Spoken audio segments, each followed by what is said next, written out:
Assalamualaikum warahmatullahi wabarakatuh. Alhamdulillah kita bertemu lagi dalam siri penjelasan buku saya, Wahai Ibu, Wahai Ayah. Sekarang kita masuk ke dalam bab kaitan antara ibu bapa dan juga doa. Ada kaitan ya. Dan ini amat penting. Mari kita sama-sama baca hadis-hadis berkaitan dengannya. Hadis yang pertama, riwayat Imam Tirmizi dengan sanad yang hasan, dinilai hasan oleh Syekh Al-Albani. Rasulullah sallallahu alaihi wasallam bersabda, "Salasu da'awatin mustajabatun la syakka fihinna." Tiga jenis doa yang pasti mustajab, la syakka fihinna, tidak ada syak padanya, tidak ada ragu maknanya. Maknanya memang pasti akan dimakbulkan oleh Allah Subhanahu wa taala. Pertama, da'watul mazlumi. Doa orang yang dizalimi. Yang ini kita sama-sama tahu kan? Jadi orang yang dizalimi ini tak kisah sama ada dia muslim ataupun non-muslim. Dalam sebuah riwayat lain dalam Musnad Ahmad, diriwayatkan baginda bersabda, berhati-hatilah terhadap doa orang yang dizalimi meskipun dia seorang kafir, kerana di antaranya tidak ada hijab. Tidak ada hijab yang menutupi ataupun yang menghalang doa orang yang dizalimi. Hadis ini, ini meskipun orang kafir, ada beza pandangan di kalangan para ahli hadis. Syekh Al-Albani menilainya hasan. Hamzah Ahmad Zain juga menilainya hasan dalam semakannya ke atas Musnad Ahmad. Tetapi Syekh Syuaib Arnaud dan rakan-rakan menilainya sebagai dhaif. Jadi ada beza pandangan di situ ya. Tapi apa nak kata, orang yang dizalimi ni walaupun dia kafir tetapi Allah mendengar doa dia, dan yang ini ni kerana dia dizalimi, Allah Subhanahu taala akan makbulkan baginya. Ini yang pertama. Yang kedua, wa da'watul musafiri, dan doa orang yang bermusafir. Tuan-tuan, maaf. Tuan-tuan dan puan-puan, bila bermusafir, tak kisah kerana kerja atau kerana bercuti, itu adalah salah satu masa di mana doa dimakbulkan. Jangan tunggu musafir ketika umrah dan haji saja. Tak semestinya. Bila musafir kerana kerja, kerana ada workshop, kerana ada meeting, kerana ada training, bila pergi bercuti sekalipun, itu salah satu masa di mana doa dimakbulkan. Ya, tak semestinya kena tunggu pergi umrah haji. Umrah haji sungguh-sungguh berdoa, bagus. Tetapi bila pergi bercuti, katakan langsung ataupun hampir-hampir langsung lupa untuk berdoa kerana seronok bercuti. Itu dua. Yang ketiga, wa da'watul walidi ala waladihi, dan doa orang tua dan doa ibu bapa ke atas anaknya. Ini kaitan yang saya nak sebutnya tu. Sebelum ini dalam siri yang pertama ataupun dalam buku saya Wahai Ibu, Wahai Ayah, hadis pertama saya kemukakan ialah kisah Juraj. Bagaimana dia begitu bersungguh-sungguh dalam beribadah, asyik solat saja. Dan bila ibunya panggil, dia tak layan. Ibunya panggil, dia tak layan. Hari ketiga, dia tak layan. Ibu dia pun mendoakan sesuatu yang buruk ke atasnya, dan ia benar-benar berlaku. Ni Juraj ni, dia tengah beribadah ni. Tengah, apa kita sebut, sembahyang sunat. Bukannya sedang tengok drama Korea. Bukannya sedang dengar lagu K-pop. Tapi itu pun, ibunya mendoakan satu yang lain, Allah makbulkan doa ibunya. Jadi di dalam hadis ini menjadi petunjuk kepada kita bahawa doa orang tua adalah makbul, ya, dimakbulkan oleh Allah Subhanahu wa taala. Oleh itu jangan ada dua perkara. Pertama, jangan menyebabkan ibu atau ayah kita marah ataupun bersedih ke apa ke sehingga mereka mendoakan sesuatu yang tak baik kepada kita. Itu yang pertama, ya. Yang kedua, kalau kita ada sesuatu masalah, sesuatu cabaran ke apa ke, jangan ego. Jangan angkuh untuk telefon minta mak atau ayah mendoakan kita. Sebab kadang-kala, bukan semua, kadang-kala anak-anak ni bila dah umur 30, dah umur 40, rasa macam hebat apa begitu mak bapak kampung ni. Tak payahlah, takkan aku nak minta dia orang doa kot. Bapak aku tu duk sembang kedai kopi je, tu isap ukur gudang garam je. Mak aku tu okey. Nah, tetapi sebenarnya mereka itulah yang kita kata kita pun berdoa. Kita pun berdoa, tetapi kita boleh bertawasul dengan minta orang lain pun mendoakan kita. Dan di sini kita minta ibu dan ayah mendoakan kita. Sebab doa mereka antara yang dimakbulkan oleh Allah SWT. Kenapa saya kata jangan angkuh? Sebab kadang-kadang anak-anak ni, bila dah dewasa sikit atau dia merasakan dirinya dewasa padahal masih belia ke apa ke, ada rasa angkuh, ada rasa ego, ada rasa I can rule the world. Okay? My parents don't understand me. Jadi mereka tak ada nak minta bantuan ke, minta nasihat ke, apatah lagi minta ibu bapa untuk mendoakan mereka. Padahal ibu bapa doanya antara yang dimakbulkan oleh Allah Subhanahu Wa Taala. Ini kaitan pertama ya. Kaitan pertama antara ibu bapa dan juga anak, di mana doa ibu bapa kepada anaknya insya-Allah dimakbulkan oleh Allah Subhanahu Wa Taala. Baik, kita baca hadis yang lain pula. Okey, yang tadi tu dalam buku saya Wahai Ibu Wahai Ayah di muka surat 64. Okey, sekarang kita ke muka surat 65. Sebuah hadis yang agak panjang, saya baca terjemahannya saja daripada Usair bin Jabir. Dia menceritakan biasanya Umar Al-Khattab radhiyallahu anhu apabila datang pasukan bantuan daripada Yaman, beliau akan bertanya kepada mereka sama ada di kalangan mereka ada tak seorang yang bernama Uwais bin Amr. Sehinggalah pada satu ketika beliau bertemu dengan Uwais bin Amr. Lalu beliau pun bertanya, "Andakah Uwais bin Amr?" Orang itu menjawab, "Ya." Umar bertanya lagi, "Daripada Murad, daripada Qarn," maknanya tempatnya, baninya, apa kelompoknya ke apa ke. Orang tu menjawab, "Ya." Qarn ni, Uwais ni yang biasa dikenali sebagai Uwais Al-Qarni. Ni Qarn. Okay. Umar bertanya lagi, "Adakah anda memiliki belang di badan, macam ada kesan parut ke apa ke? Lalu kamu sembuh kecuali satu bahagian sebesar duit sedirham?" Orang itu menjawab, "Ya." Umar bertanya lagi, "Adakah anda memiliki ibu?" Orang itu menjawab, "Ya." Lantas Umar berkata, "Aku mendengar Rasulullah sallallahu alaihi wasallam bersabda, akan datang kepada kalian, seorang yang bernama Uwais bin Amir daripada pasukan Yaman, pasukan bantuan daripada Yaman.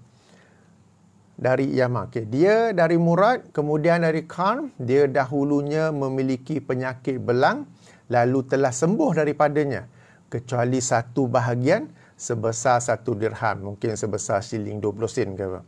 Dia memiliki seorang ibu yang dia selalu berbakti dengannya. Ini istimewanya Uwais ni. Kita dah ingat apa kan? Istimewanya Uwais ni, dia memiliki seorang ibu yang dia selalu berbakti dengannya. Seandainya dia bersumpah dengan nama Allah, nescaya Allah akan memakbulkan sumpahnya. Maksud sumpah di sini dia berdoa. Kalau dia berdoa, nescaya Allah akan makbulkan doanya tu. Jika kamu mampu memintanya, memohon ampun untuk kamu, maka lakukanlah. Berkata Umar, "Mintakanlah ampun untuk aku." Maka Uwais pun meminta ampun untuk Umar.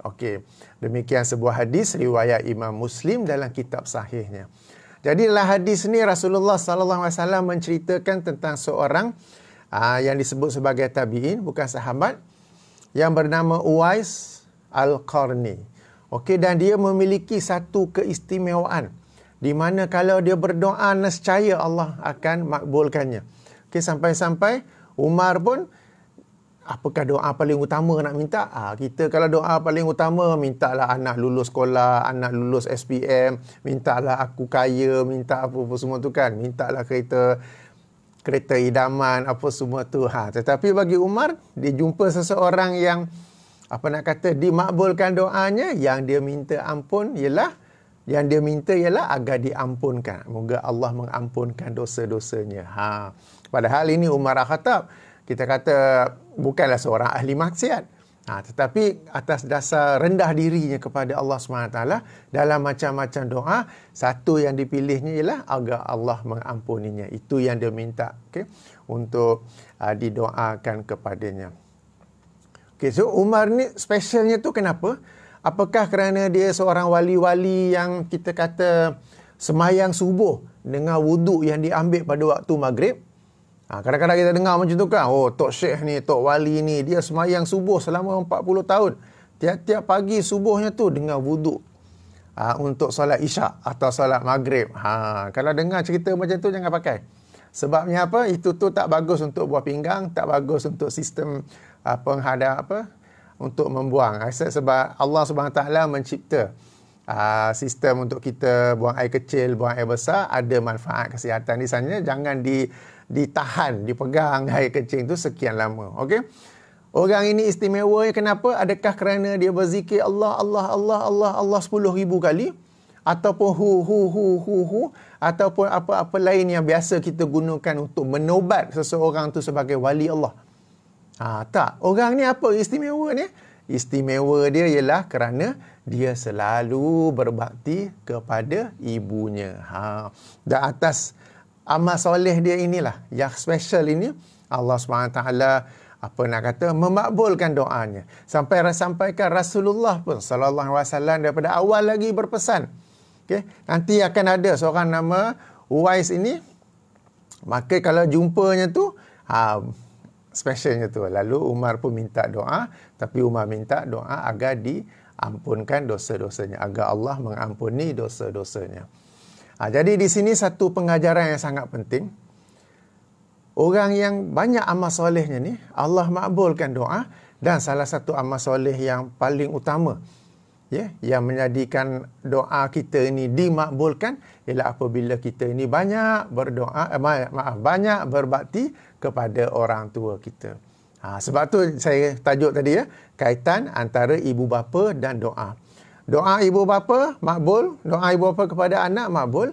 Anak yang banyak beramal soleh, yang ini berbuat baik kepada ibu bapanya juga, dimakbulkan oleh Allah Subhanahu Wa Taala. Okey. Di sini saya nak, yang hadis-hadis ni terletak tepi kejap. Saya nak bawa kepada satu isu yang saya lihat agak meluas sekarang ini.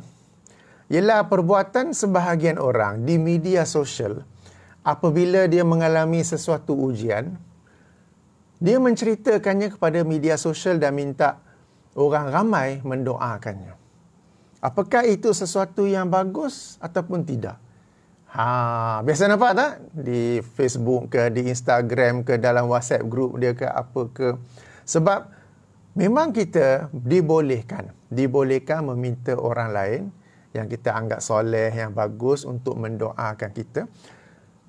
Tetapi bukanlah yang dibolehkan untuk kita ni untuk cerita masalah kepada semua orang, kemudian mengharapkan mereka mendoakan kita.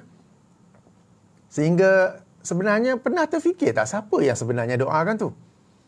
Katakanlah si fulan ini dia cerita anak dia sakit. Okey, anak dia sakit, dia cerita dekat media sosial. Kenapa dia nak cerita? Kenapa dia tidak merasakan doanya sendiri sebagai ibu bapa sudah cukup untuk Allah makbulkan demi kebaikan anaknya itu? Sebab tadi kita baca hadis kan, doa ibu bapa. So ibu bapa tu katakanlah anak dia umur 10 tahun ke apa, naik basikal, jatuh longkang, cedera apa semua tu, nak cerita kat Facebook apa semua tu, nak cerita apa semua. Kenapa dia sendiri tidak mahu berdoa kepada Allah? Okey, tak apa. Mungkin dia berdoa kepada Allah. Okey. Kalau dia dah berdoa, dia nak minta ramai-ramai lagi tu kenapa? Ini yang menjadi tanda soal. Sebab kalau kita nak minta orang saleh doakan, macam Umar, dia spesifik je ni. Uwais Al-Qarni saja. Dia tak adalah pergi heboh semua. Wahai umat Islam, tolonglah doakan kepada Allah agar Allah ampunkan saya. Ada ke tak ada, tapi dia tengok ada orang yang spesifik, yang terkenal dengan kesolehannya apa semua tu. Orang itu yang dia mintakan doa. Tak adalah minta kepada ramai-ramai. Itu yang pertama ya. Yang kedua, ramai-ramai, okeylah katakan si fulan ni yang anak dia jatuh, naik basikal jatuh longkang, cala-cala apa begitu apa ya. Facebook friend dia 1,000 lah katakan. Dalam 1000 tu yang baca, kadang-kadang Facebook algoritma ni 30% je. 300 orang lah lebih kurang. Dalam 300 orang tu, agak-agaknya berapa ramai yang betul-betul bila baca mesej tu. Katakan baca mesej ni sekarang pukul 9.45. Bila baca mesej, dia terus letak phone tepi, dia terus berdoa kepada Allah dengan cara yang diajar oleh Al-Quran dan Sunnah. Dia mulakan dengan memuji Allah, dengan berselawat, lalu dia berdoa kepada anak, sebut nama ke apa ke. Kemudian ada, ataupun sekadar kesian, ataupun cepat sembuh, ataupun cari stiker syafakallah syafakallah tu okeylah, moga Allah menyembuhkan. Tapi berapa ramai, katakanlah yang komen tu 100 orang. Daripada 100 orang tu, dan 300 sekadar like, tak komen apa, 100 tu dia reply something. Dalam tu berapa ramai yang betul-betul berdoa? Sekadar bertanya saja ya. Jadi kenapa yang nak share di media sosial tu? Dan yang menjadikan ia lebih serius. Kadang-kadang, bukan semua, kadang-kadang dibimbangi. Orang itu Allah menguji dia dengan satu perkara. Dia pula mengadu kepada sesama manusia. Bukan dia mengadu kepada Allah. Dia mengadu kepada sesama manusia. Dan bila dia nampak 100 orang bagi respon, moga Allah permudahkan apa-apa semua tu, dia rasa happy. Kalau sekadar 10 orang ni respon, lah aku ni memang tak ada harapan apa begitu dah. Dia punya positif ataupun negatif, ada harapan ataupun tidak dalam menghadapi ujian tersebut bergantung pada banyak mana orang yang respon, yang tulis di bahagian komen itu. Padahal apabila Allah SWT mengenakan, menjatuhkan sesuatu ujian kepada seseorang, Allah nak tengok macam mana orang tu, apakah orang itu kembali kepadanya dengan berdoa kepadanya, dengan merayu kepadanya, dengan mengadu kepadanya, dengan bersungguh-sungguh berdoa kepadanya. Kalau sebelum ni tak pernah bangun pukul 3-4 pagi untuk berqiyamul, bertahajud, untuk berdoa, sekarang dia bangun berdoa, itu yang Allah nak tengok. Tapi instead of doing that, we pass the burden to somebody else. Bagi ramai-ramai doa apa semua ni. Ya. Jadi, sebab ini bergantung kepada niat orang yang share tu. Jadi, saya sekadar bertanya saja, taklah kata salah terus, sekadar bertanya saja. Kenapa sekarang ni menjadi satu kebiasaan, bila Allah menurunkan sesuatu ujian, kita terus nak cerita kepada orang lain. Berapa ramai daripada orang kita yang cerita tu, yang betul-betul berdoa kepada Allah bagi pihak kita. Macam Uwais Al-Qarni ini. Umar mintakan ampun untuk aku, dan Uwais pun mendoakan untuk Umar. Okey? Orang yang ditimpa ujian ni, ada tak mak bapak di kampung? Ada telefon tak mak bapak di kampung? Ni mak tolong ni cucu naik basikal jatuh ni. Sebab hanya orang yang ditimpa ujian yang akan, kita sebut apa ya, benar-benar menjiwai doa apabila dia berdoa kepada Allah SWT. He or she will really feel the doa that he make to Allah. Bukan orang lain sekadar sebut je, tapi dia tidak menjiwainya. Sebab kenapa? Dia tidak merasainya. Bukan anak dia. Kan? Tapi bagi seorang ibu dan ayah, anak dia cedera parah lah jatuh longkang, dia akan berdoa, dan hanya ibu dan ayah saja yang akan mungkin sampai menitiskan air mata, sungguh-sungguh mendoakan anaknya. Dan kalau dia bagi tahu mak dan ayah di kampung, mereka juga akan sungguh-sungguh berdoa kerana sangat sayangkan kepada cucu. Ini kita kata cara yang betul nak minta orang lain berdoa. Bukan kita pergi share dalam media sosial. Kan? Dalam media sosial ramai-ramai tu berapa banyak yang sebenarnya doa. Okey, mungkinlah di kalangan tuan-tuan dan puan-puan yang sedang menonton di sini, bila sedang pegang phone, duk tengok Facebook, nampak ada seorang cerita, katakanlah ya, seorang cerita, ahli keluargaku didapati positif COVID-19, tolong doakan. Ya, okey. Aku punya pakcik pun sama juga. Apa? Kau ingat kau seorang je ke ada masalah? Something like that. Okey, mungkin taklah. Okey, syafakallah. Berapa ramai yang, okey, dia letak phone sekejap, dia pun angkat tangan berdoa. Ataupun sekejap lagi, bila dia nak semayang isyak ke apa, dalam sujudnya tu, dia membuat doa yang khas. Dia ingat nama orang yang tulis tu, dia doakan orang itu. Berapa ramai sebenarnya? Sebab bila kita minta orang lain doakan, kita sungguh-sungguh minta dia. Dan kita sebut, kalau tak kenal, sebut nama, saya Hafiz Firdaus, ada masalah, nak minta tolong tuan, nak minta tolong ustaz, tolong doakan saya. Jadi kita sungguh-sungguh macam dan spesifik kepada dia. Dan kita minta orang yang kita tahu apa nak kata, yang beriman, bertakwa dan beramal soleh. Kan, itu cara yang sebenarnya. Okey. Kemudian kita haraplah orang tu pun berdoa sama. Selain daripada share di Facebook, dia pun doakan sama. Tapi kadang ada juga dia tak doa ataupun dia doa minimum saja. Sebab kenapa? Dia anggap dirinya, aku ni banyak dosa lah, banyak maksiat lah.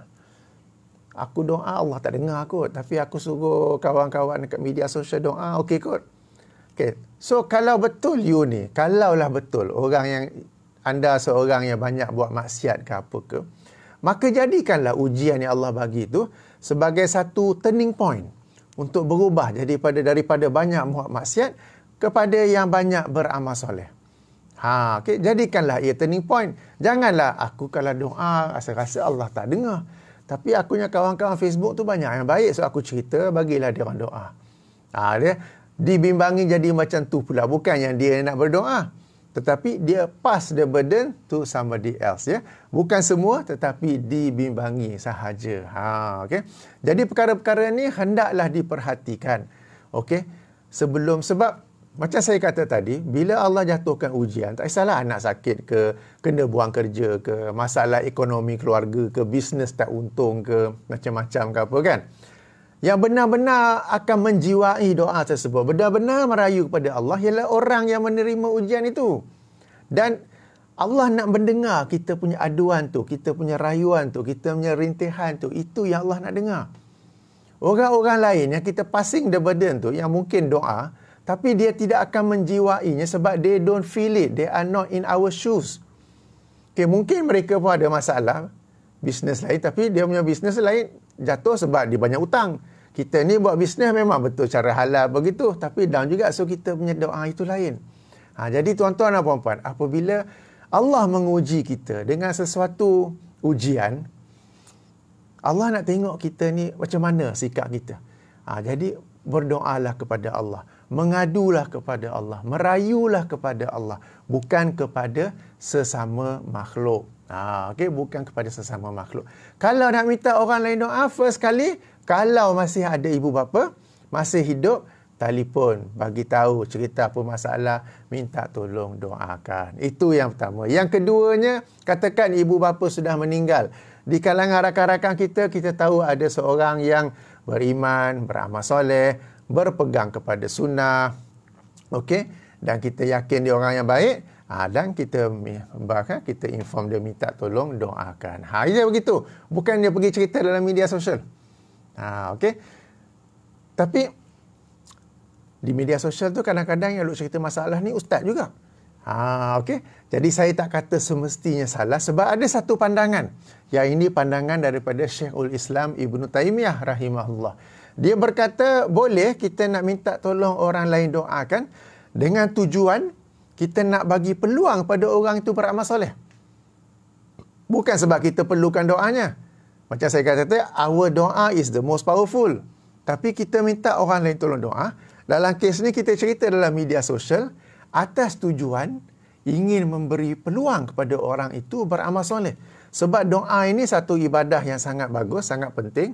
Dan bila seseorang itu mendoakan saudaranya, dia melakukan satu amal soleh. Maka bila katakan saya ada satu masalah, lalu saya cerita di media sosial, di Facebook, okey, saya nak bagi peluang kepada orang lain berdoa. Yang itu dibolehkan. Sebab saya nak bagi peluang kepada orang lain untuk berdoa. Jadi, yang share masalah di Facebook ni, saya tak kata semuanya salah. Bergantung pada niat. Tetapi, kita kata, berapa ramai yang tahu benda ni? Kan? Berapa ramai yang tahu pandangan Ibn Taymiyah ini? Okey? Jadi, kalau seseorang tu nak share atas tujuan, dia nak bagi peluang kepada orang lain beramal soleh, yang itu bagus dan dibolehkan. Dan orang itu pun berdoa dalam suasana tidak diketahui oleh saudaranya. Di mananya dia bagi tahu, tapi tak cakap lah. Bila dah doa je, jangan bagi tengah pergi WhatsApp pula. Tadi saya dah doakan dah. Tak payah, kita buat diam saja. Ya, kenapa? Sebab apabila seorang saudara mendoakan saudaranya lain, ada malaikat yang mengaminkannya. Mengaminkan yang semisal apa semua tu. Jadi ini satu perkara yang perlu diperhatikan tentang berdoa ataupun minta orang lain doa. Ya, macam kes Umar di sini. Dia tidak berdiri atas batu, dia tidak berdiri atas mimbar, wahai umat Islam, tolong doakan agar Allah ampunkan saya. Tak ada. Okey, tapi dia cari yang spesifik. Macam Uwais Al-Qarni ni. Dan dia minta Uwais Al-Qarni doakan dia. Okey. Dia cari orang yang spesifik. Dia tidaklah pergi umum kan. Kan naik mimbar khutbah Jumaat. Okey, dalam dah habis khutbah tu, minta semua doakan saya. Tak ada begitu ya. Jadi saya minta tuan-tuan dan puan-puan memerhatikan perkara ini ya, sebab ia telah menjadi satu kebiasaan. Satu kebiasaan di kalangan masyarakat kita. Ada masalah dia cerita di Facebook. Ada masalah dia cerita di Facebook. Dan dibimbangi cerita di Facebook tu lebih panjang, lebih detail, lebih power berbanding doanya kepada Allah Subhanahu Wa Taala. Padahal apa-apa yang menimpa kita itu adalah ujian daripada Allah. Maka kita adulah kepada Allah. Kita merungut ataupun kita merintih, kita merayu kepada Allah Subhanahu Wa Taala, bukan kepada sesama makhluk. Okey, ini topik sampingan sedikit ya, topik sampingan. Baik, kita baca hadis lain pula tentang keutamaan doa ini. Dalam buku Wahai Ibu Wahai Ayah saya tu, di muka surat 69 ya. Sebuah hadis riwayat Abdullah ibnu Umar. Beliau berkata bahawa Rasulullah SAW bersabda, ada 3 orang yang dalam perjalanan, lalu suasana hujan, ditimpa hujan, maka mereka pun berlindung dalam sebuah gua. Okey, tapi hujan lebat apa begitu, jatuh batu sehingga menutupi pintu gua tersebut. Lalu mereka pun tidak dapat keluar. Maka berkata sebahagian mereka kepada sebahagian yang lain, berfikirlah tentang amal soleh yang pernah kalian lakukan semata-mata kerana Allah. Kemudian berdoalah kepada Allah dengan bertawasul dengan amal soleh tersebut. Moga-moga Allah memberi jalan keluar daripadanya dengan amal soleh tersebut. Maka berkata salah seorang daripada mereka, ya Allah, sesungguhnya aku mempunyai ibu bapa yang sudah sangat lanjut usia, seorang isteri dan anak-anak kecil yang masih aku pelihara. Saat aku pulang ke rumah pada waktu petang sambil membawa ternakanku kepada mereka, aku memerah susu dan biasanya aku memberi minum ibu bapaku terlebih dahulu, barulah anak-anak. Prioriti dia bagi mak bapak dia minum dulu, barulah kepada anak-anak. Suatu hari tempat aku mengembala amat jauh sehingga aku hanya sempat pulang ketika hari sudah amat lewat petang. Aku dapati ibu bapaku sudah tidur. Aku memerah susu seperti biasa, membawa bekas berisi susu dan berdiri di samping ibu bapaku. Ditunggu saja. Ibu bapanya tidur, dia tak nak kacau. Ditunggu saja. Aku tidak suka membangunkan kedua-duanya dan aku pula tidak suka memberi minum anak-anakku sebelum kedua-duanya, sekalipun anak-anakku menangis di kakiku kerana kelaparan. Sebab dia nak bagi prioriti kepada ibu bapanya. Keadaanku dan anak-anakku berterusan sehinggalah naik fajar. Sepanjang malam kiranya.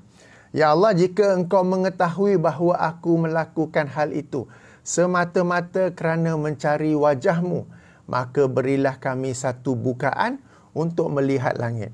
Maka Allah memberi bukaan dan batu tu bergerak sikit sehingga mereka dapat melihat langit. Hadis ini hadis sahih daripada Sahih Al-Bukhari dan ianya kita kata apa? Bertawasul dengan amal soleh. Yang ini apabila seseorang itu dia biasa melakukan amal soleh yang ikhlas kerana Allah SWT dan menepati sunnah Nabi SAW. Bukannya bid'ah-bid'ah tu.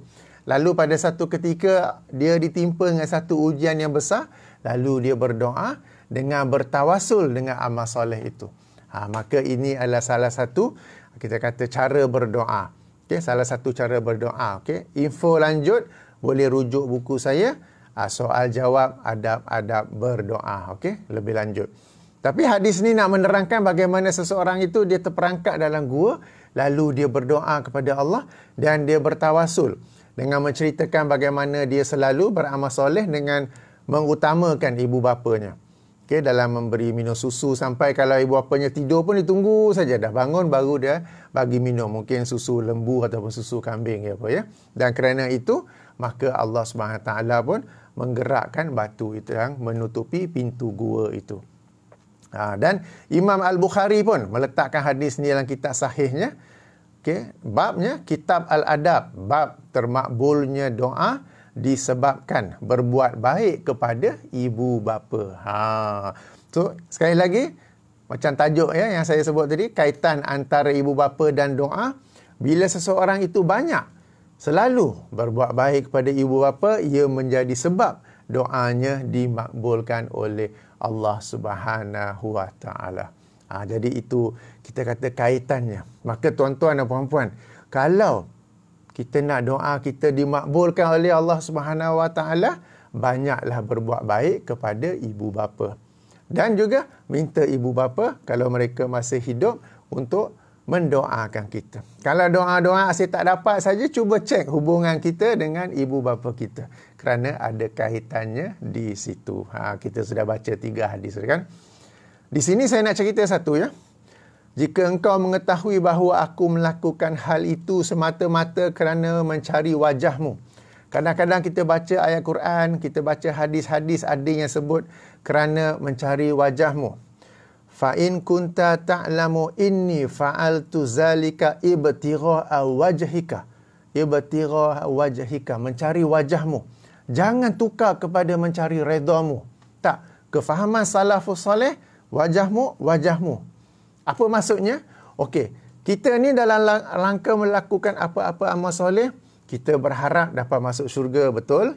Okey, bila dah masuk syurga, kita kata anugerah ataupun ganjaran yang paling besar dalam syurga ialah apabila kita dapat melihat wajah Allah. Apabila kita dapat melihat wajah Allah ketika dalam syurga, itu yang disebut sebagai nikmat yang paling besar dalam syurga.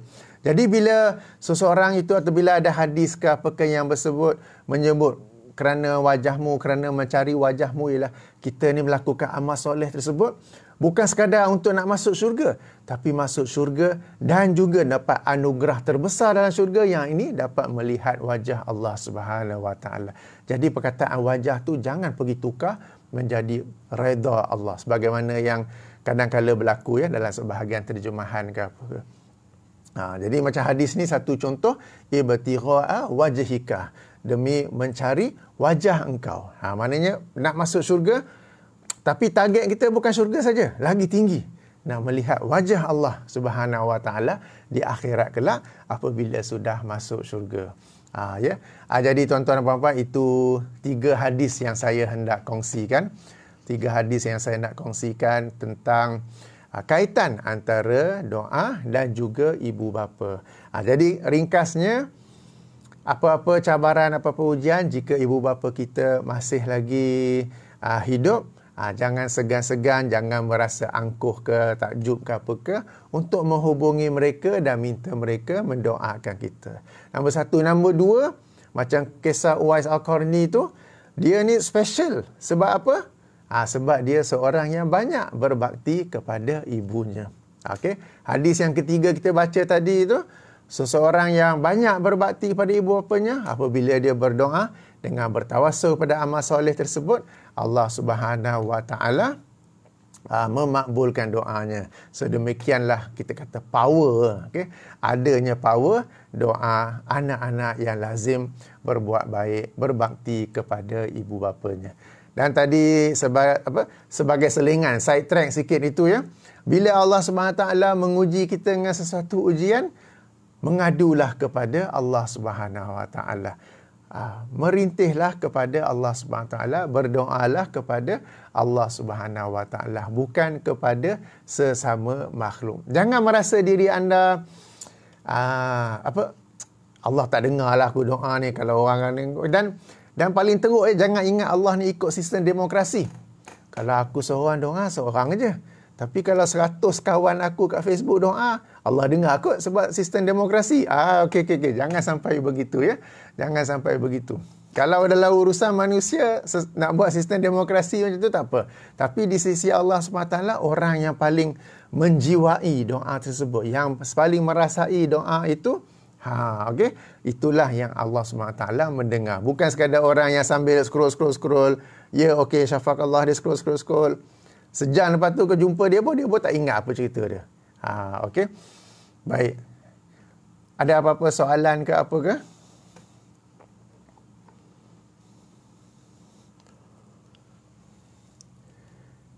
Kalau berdoa kita berkata, Ya Allah, redailah kehidupanku dan keluargaku. Boleh ke cakap macam tu?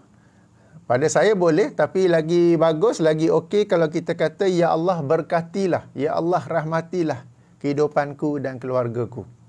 Okey. Sebab rahmat Allah, keberkatan itu adalah lebih penting. Dan kerana rahmat Allah itu jugalah di akhirat kelak kita akan dimasukkan ke dalam syurga. Jadi lebih utama mendoakan dengan menggunakan rahmat dan berkat daripada Allah Subhanahu Wa Taala. Ada apa-apa soalan lain?